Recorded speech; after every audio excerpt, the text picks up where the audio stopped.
Assalomu alaykum, hurmatli hamyurtlar.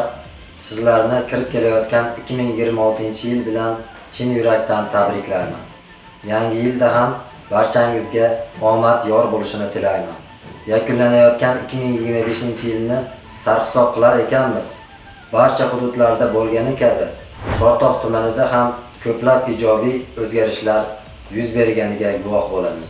Jumladan, ta'lim, tibbiyot, qurilish, mahalla tizimi, turizm, ijtimoiy-ma'naviy sohalarda turli loyihalar amalga oshirildi.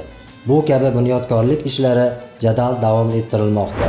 Furqat nomli madaniyat va istirohat bog'idagi rekonstruksiya ishlari, Chortoqsoy hamda Katta Namangan kanali bo'ylab amalga oshirilayotgan obodonlashtirish va qurilish ishlari, ichimlik suvi ta'minotini yaxshilash bilan bog'liq loyihalar shular jumlasidan. Magistral yo'l va ichki ko'chalar bosqichma-bosqich yangidan ta'mirlanmoqda.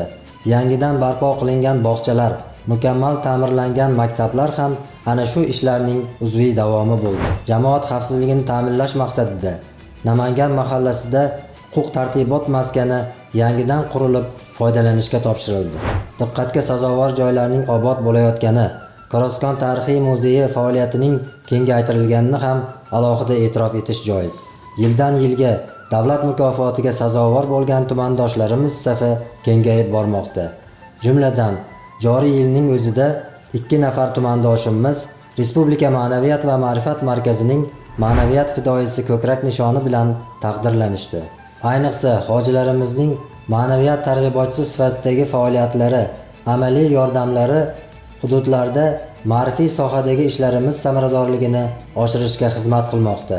Jumladan, Chorsuv mahallasidagi 7-maktabda tashkil etilgan zamonaviy kutubxona ham ana shunday saxovatli nuroniylarimizning tashabbuslari natijasi deyishimiz mumkin.